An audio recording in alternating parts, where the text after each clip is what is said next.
Monsieur, merci d'être avec nous. C'est un pays prisé par les touristes qui est aujourd'hui en état d'urgence. La Jamaïque est le théâtre d'affrontements opposant la police à des gangs. On dénombre déjà plusieurs morts. Jean-François Noulet. À Kingston, capitale de la Jamaïque, c'est comme cela depuis 4 jours. La police et les gangs se font la guerre. En cause, l'extradition prochaine vers les États-Unis de Dudu Scoke, le parrain de l'île. Les gangs et la population jamaïcaine s'y opposent.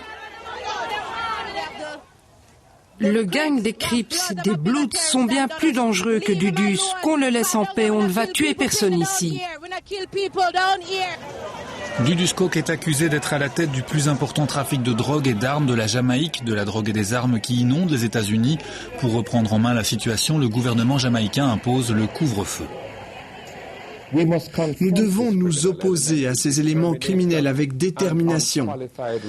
Cette nuit, je vous demande de vous comporter en honnête citoyen et de soutenir ces mesures nécessaires. 2 policiers ont été tués, il y a 6 blessés et des commissariats incendiés. L'état d'urgence est imposé pour 1 mois.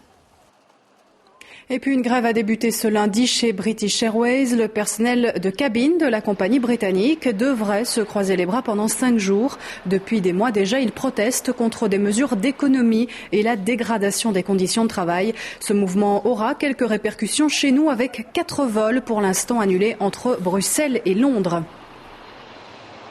Et puisque nous parlons de British Airways, une autre affaire secoue le pays de sa gracieuse majesté. L'ex-épouse du prince Andrew, Sarah Ferguson, montre peut-être aujourd'hui son vrai visage. Filmée en caméra cachée, elle s'est fait piéger par un journaliste. Elle pensait qu'il était homme d'affaires. En tout cas, l'ancienne duchesse a accepté de le mettre en contact avec le prince, moyennant quelques billets. Voilà en tout cas qui ne fait pas bon genre et qui éclabousse surtout la couronne britannique. Les projecteurs se sont éteints à Cannes hier soir. L'édition 2010 du festival sera marquée par une palme d'or inattendue. C'est en effet un réalisateur thaïlandais qui se voit récompensé. Un coup d'œil tout de suite au palmarès avec Jean-François Noulet. Les troubles en Thaïlande ont-ils influencé le jury de Cannes? La palme d'or revient à Oncle Boonmi, un film thaïlandais aux accents mystiques.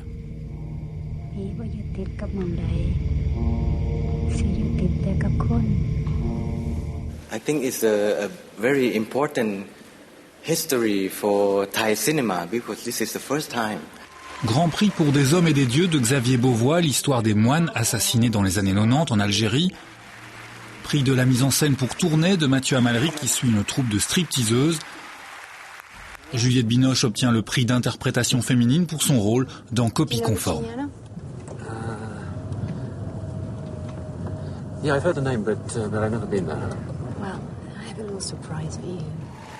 2 acteurs se partagent le prix d'interprétation masculine, l'italien Elio Germano pour La Nostra Vita et l'espagnol Javier Bardem pour Beautiful.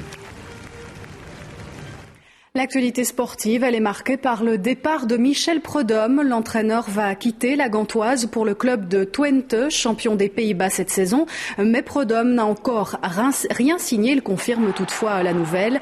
Je vous rappelle qu'il a mené les Gantois à la 2e place de la Pro League cette saison et par conséquent aussi en Ligue des Champions. Et puis entrée en matière réussie pour la Belgique à Roland-Garros. Le premier qualifié pour le 2e tour, c'est Olivier Rocus. Il a battu tout à l'heure Benoît Paire, un Français issu des qualifications. Le numéro 1 belge s'est imposé en 4-7, 3-6, 7-6, 6-4, 7-5. Et puis un autre compatriote le rejoint au 2e tour dans le duo belgo-belge opposant Steve Darcy à Christophe Vliegen. C'est Darcy qui l'a emporté en fin d'après-midi sur le score de 6-1, 6-4, 6-4. Et puis un peu de folklore wallon aussi, c'est une tradition. En ce lundi de Pentecôte, la procession de la Sainte-Rolande à Gerpine, près de Charleroi. La chasse était sortie pour un tour de 35 km à travers la campagne. Et comme chaque année, les compagnies de chaque village de l'entité, en uniforme du Second Empire bien sûr, étaient là pour escorter les reliques de Sainte-Rolande.